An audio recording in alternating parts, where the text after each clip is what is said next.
नमस्कार, आप सभी का स्वागत है आपके अपने YouTube चैनल में जिसका नाम है साहित्य सौंदर्य। साहित्य सौंदर्य में हम प्रश्न पत्र हल करना सीख रहे हैं। उस श्रृंखला के अंतर्गत आज हम जनसंचार माध्यम के प्रश्नों को देखेंगे। पहले मैं आपको बता चुकी हूँ खंड अ और खंड ब दो भाग में ये प्रश्न पत्र होगा।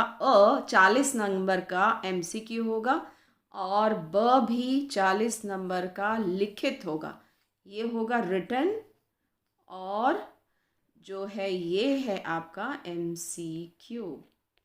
तो इस तरह से 40-40 नंबर के दो भाग होंगे, खंड अ और खंड ब। आज हम पढ़ने जा रहे हैं जनसंचार माध्यम के प्रश्न। तो जनसंचार माध्यम के कौन कौन से प्रश्न हैं आइए ज़रा देखते हैं। इसमें सबसे पहले आता है प्रश्न क्रमांक 3 जो कि पूरा MCQ है। इस प्रश्न में पाठ क्रमांक जनसंचार और माध्यम की जो पुस्तक है NCERT की, उसमें से पाठ क्रमांक 3, 4, 5 जो है वो 3, 4 और 5 ये पाठ से ये MCQ पूछे जाते हैं। लेकिन आपको एक बात और बताना चाहूँगी कि ज़रूरी नहीं है कि ये 3 ही पाठ इसमें कवर हों। कई बार कक्षा 11वीं के पाठ 1 और 2 भी इसमें कवर हो जाते हैं। इसलिए आपको कक्षा 11वीं में पढ़े हुए पाठ 1, 2 भी इसमें गिन लेने चाहिए। इस तरह 5 जो पाठ है पहले, उन्हीं पर आधारित ये MCQ होंगे प्रश्न क्रमांक 3 में। तो देखते हैं कैसे इसे हल किया जाए। जनसंचार माध्यम और लेखन के आधार पर प्रश्नों के उचित विकल्प चुनिए। 5 अंक अर्थात एक एक अंक के एक एक प्रश्न। उल्टा पिरामिड शैली में डैश डैश डैश वाक्य पूर्ण करना है आपको। यहाँ पर उल्टा पिरामिड शैली में समाचार के सबसे महत्वपूर्ण तथ्य को सबसे बाद में लिखा जाता है। नहीं, ये गलत है। उल्टा पिरामिड शैली ऐसी होती है जिसमें मुखड़ा, बॉडी और समापन सबसे इम्पॉर्टेंट बात सबसे ऊपर, फिर कम ज़रूरी बात, फिर सबसे कम ज़रूरी बात सबसे नीचे। इसलिए उसका आकार भी आपने देखा है, सबसे बड़ा वाला ऊपर रखा गया है। समाचार के सबसे महत्वपूर्ण तथ्य को मध्य में लिखा जाता है। नहीं, समाचार के सबसे महत्वपूर्ण तथ्य को नहीं लिखा जाता। ये सारे हो गए हैं गलत। सबसे महत्वपूर्ण तथ्य को सबसे पहले लिखा जाता है। तो ये सबसे ऊपर सबसे महत्वपूर्ण बात सबसे पहले बता दी जाती है, इसलिए इसे उल्टा पिरामिड शैली कहते हैं। इसके हमारा अगला प्रश्न है, छापे खाने के आविष्कार का श्रेय किसे दिया जाता है? JL बेयर्ड को? नहीं, ये आपको याद रखना है। पंडित जुगल किशोर को? नहीं। गुटेनबर्ग को? जी हाँ, जी मार्कनी तो रेडियो के लिए जाने जाते हैं, रेडियो के आविष्कार के लिए। गुटेनबर्ग जो है वो छाप खाने के आविष्कार के लिए जाने जाते हैं। छाप खाना अर्थात टाइपिंग और जो छपाई की जो मशीन होती है जिससे अक्षर छापे जाते हैं, न्यूज़पेपर छापे जाते हैं, उसे कहते हैं छाप खाना।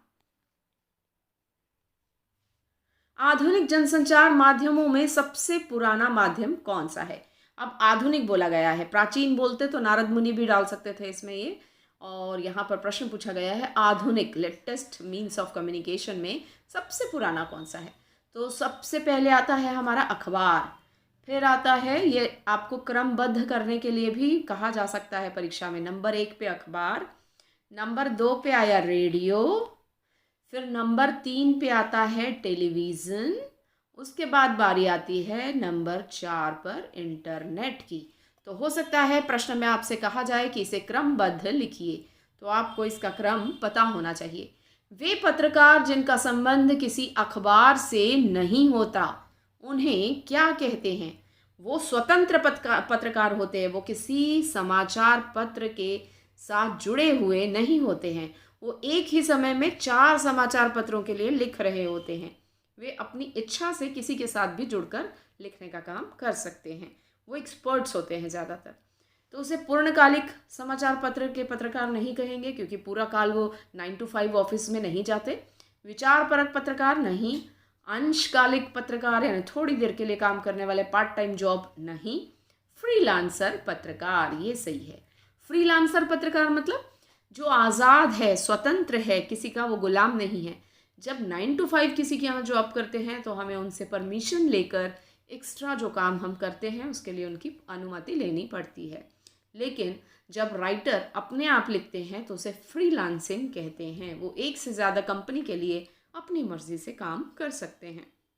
तो इस तरह के पत्रकार एक से ज़्यादा संस्थाओं के लिए, समाचार पत्रों के लिए लिखते हैं एक ही समय में। हिंदी का पहला साप्ताहिक समाचार पत्र कौन सा था? तो आपको ये भी याद रखना है कि ये साप्ताहिक आता था, मतलब सप्ताह में एक बार। आपको ये भी याद रखना चाहिए साप्ताहिक मतलब सप्ताह में एक बार, मासिक मतलब महीने में एक बार, और पाक्षिक मतलब 15 दिन में एक बार। ये भी प्रश्न पूछा जा सकता है, पाक्षिक क्या है? पाक्षिक मतलब 15 दिन में एक बार, और साप्ताहिक मतलब सप्ताह में एक बार, मासिक मतलब महीने में एक बार, तो दैनिक मतलब दिन में एक बार। तो इस तरह समाचार पत्र के छपने का एक ड्यूरेशन होता है, एक टाइम पीरियड के बाद वो समाचार पत्र जो है प्रकाशित होता है। तो यहाँ पर साप्ताहिक समाचार पत्र पहला हिंदी का जो आया उसका नाम था उदंत मार्तंड। ये आपको याद रखना है। तो बंगाल गजट पहला था, वैसे तो अंग्रेजी का था, लेकिन और जो हमारा हिंदी का था उसका नाम था उदंत मार्तंड, जो कि हफ्ते में एक बार प्रकाशित होता था। अब हम चलते हैं प्रश्न क्रमांक 8 पर। प्रश्न क्रमांक 8 में आपसे कहा गया है कि 2 प्रश्नों के उत्तर लगभग 50 शब्दों में दीजिए। 50 शब्दों यानी 5 लाइन या 4 लाइन में आपको उत्तर लिखना है, नहीं तो आप 3 घंटे के अंदर प्रश्न पत्र पूरा नहीं कर पाओगे। वैसे इसके उत्तर बहुत लंबे लंबे बनते हैं, लेकिन आपको केवल 4 या 5 पंक्तियों में इसका उत्तर देना है। तो पहला प्रश्न है आपका, कहानी लेखन के घटक कौन से हैं? तो कहानी लेखन के घटक है पहला कथानक, कि कथा वस्तु किस पर चलेगी। उसके बाद आता है देश काल, की वो कहानी किस देश की, किस समय की घटना को बता रही है।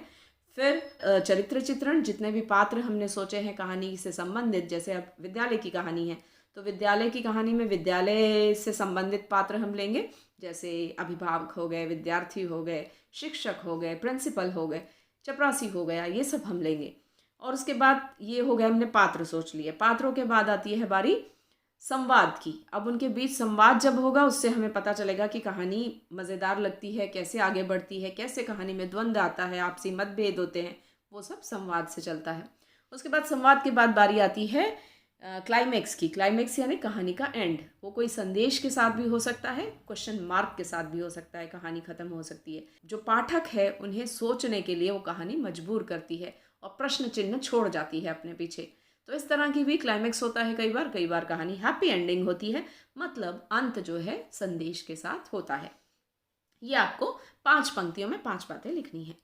अगला प्रश्न है, कहानी में संवाद का महत्व सोदाहरण स्पष्ट कीजिए। अब इसमें 2 बातें बोली गई है। संवाद का महत्व सोदाहरण स्पष्ट कीजिए। पहले तो हमें संवाद का महत्व बताना है। पहले पैराग्राफ में हमें लिखना है संवाद का यह महत्व है कहानी में। संवाद पात्रों का चरित्र चित्रण करते हैं।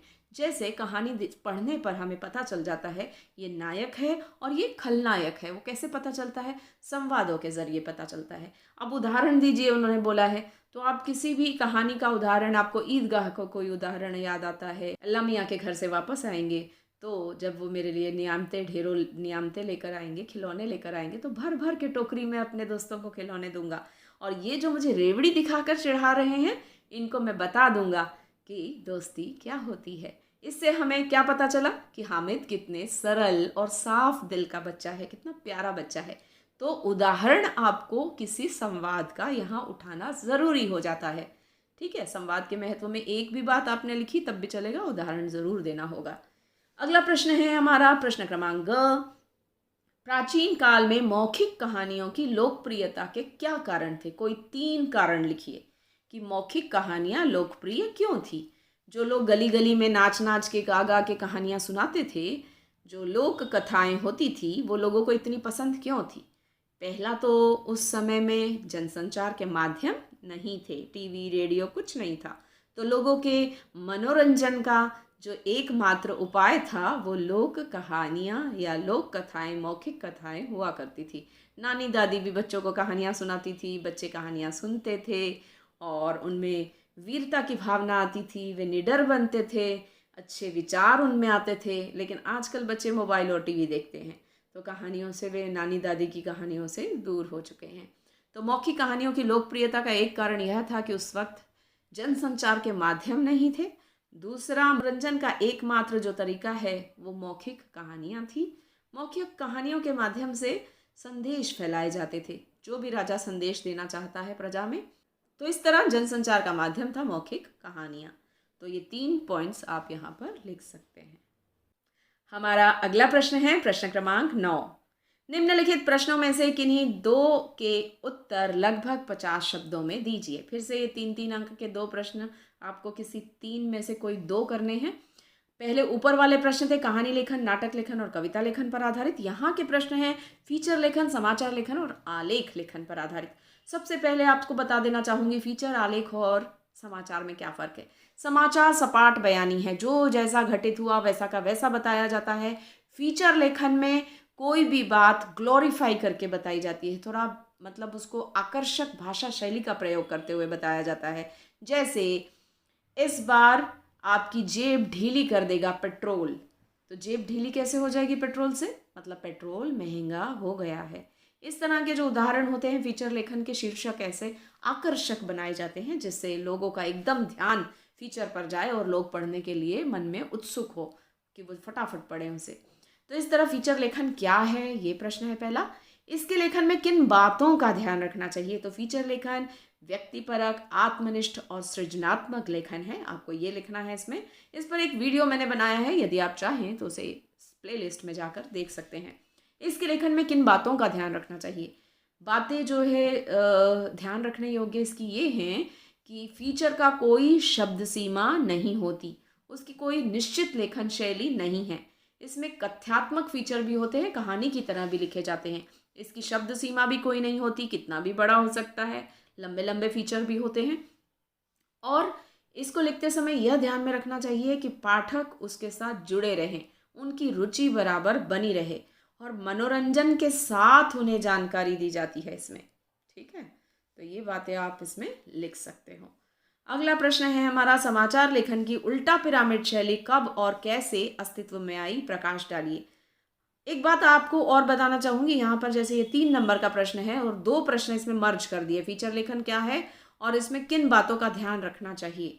तो आप फीचर लेखन क्या है का 1 नंबर पकड़ लो और इसमें किन बातों का ध्यान रखना चाहिए इसके 2 नंबर पकड़ लो, मतलब 2 पॉइंट्स आपसे एक्सपेक्टेड है। अगर आपको 3 पॉइंट आते हैं ज़रूर 3 लिख दो, क्योंकि अगर 3 में से 2 सही होंगे आपके तो पूरे 3 नंबर आपको मिल जाएंगे। तो आगे बढ़ते हैं अगले प्रश्न की ओर। समाचार लेखन की उल्टा पिरामिड शैली कब और कैसे अस्तित्व में आई, प्रकाश डालिए। तो समाचार लेखन की उल्टा पिरामिड शैली आपको पहले भी बता चुकी हूँ। मुखड़ा भाव, बॉडी और समापन, ये कब अस्तित्व में आई, जब खाड़ी युद्ध हो रहा था, जो गल्फ वॉर जिसे कहते हैं। तो उस वक्त खाड़ी युद्ध के दौरान कनेक्टिविटी टेलीफोन की इतनी अच्छी नहीं थी, संचार के माध्यम उतने पुख्ता नहीं थे और कनेक्शन बीच बीच में फ़ोन लगाते ही उड़ जाया करता था। तो जब कोई महत्वपूर्ण सूचना पहुंचानी होती थी तो सबसे पहले ज़रूरी बात सबसे पहले बोल दी जाती थी, जिससे कि कभी भी अगर फ़ोन कट जाए तो वह बात उन तक पहुंच जाए, ऑफिस तक, हेड ऑफिस तक वो बात पहुंच जाए कि कितने हमारे जवान घायल हो चुके हैं, उनको सहायता की ज़रूरत है, फर्स्ट एड के लिए भेजो किसी को, डॉक्टर्स को भेजो। तो इस तरह जो भी कुछ है उनकी जो ज़रूरी बातें हैं वो सबसे पहले बोल दी जाती थी कि अगर बीच में से फ़ोन कट भी गया तो कोई फ़र्क ना पड़े। तो यही सब बातें आपको उसमें लिखनी है कि कब अस्तित्व में आई, उस पर प्रकाश डालिए। आलेख लेखन पर टिप्पणी कीजिए। अब आलेख लेखन क्या है ये बताना है आपको यहाँ पर। आलेख लेखन जो है जितनी भी तथ्यात्मक जानकारी है उसका संकलन है, मतलब जितने फैक्ट्स है किसी भी विषय के बारे में, किसी भी समाचार के बारे में जो भी फैक्ट है वो सारे इकट्ठे करना, उनको एनालिटिकल अप्रोच के साथ देखना, उनका संश्लेषण करना, उनका विश्लेषण करना और फिर किसी एक्सपर्ट की राय से उसका निष्कर्ष निकालना, वो होता है आलेख लेखन। तो ये पूरी तरह से तथ्यात्मक जानकारी होती है इसमें, फीचर की तरह उसमें आकर्षक भाषा शैली का प्रयोग नहीं होता। तो ये थे हमारे जनसंचार माध्यम से संबंधित सभी प्रश्न। तो आपको समझ में आ गया होगा कि जनसंचार माध्यम पहले 5 नंबर के MCQ प्रश्न क्रमांक 3 में पूछे जाएंगे, प्रश्न क्रमांक 8 में 6 नंबर के 2 प्रश्न, 3-3 नंबर के 2 प्रश्न, 6 नंबर के प्रश्न होंगे। प्रश्न क्रमांक 9 में फिर से 3-3 नंबर के 2 प्रश्न, अर्थात 6 नंबर के प्रश्न क्रमांक 9 में प्रश्न होंगे। तो इस तरह से 6 और 6 12 और 5 कितने होते हैं? 17। तो 17 नंबर का आपका जनसंचार माध्यम का पाठ है। सारे पाठ मिलाकर 17 नंबर के प्रश्न जनसंचार माध्यम से आएंगे। ये काफ़ी ज़्यादा वेटेज रखता है, तो इसे ध्यान से पढ़िए। और आपको समाचार लेखन, फीचर लेखन, आलेख लेखन के अलग से वीडियो मिल जाएंगे। और पहला जो प्रश्न क्रमांक 3 है उसके लिए आपको ऑल इन वन वीडियो है, वो आप देख सकते हैं। तो अगले वीडियो में फिर मिलते हैं, तब तक के लिए गुड बाय, नमस्कार।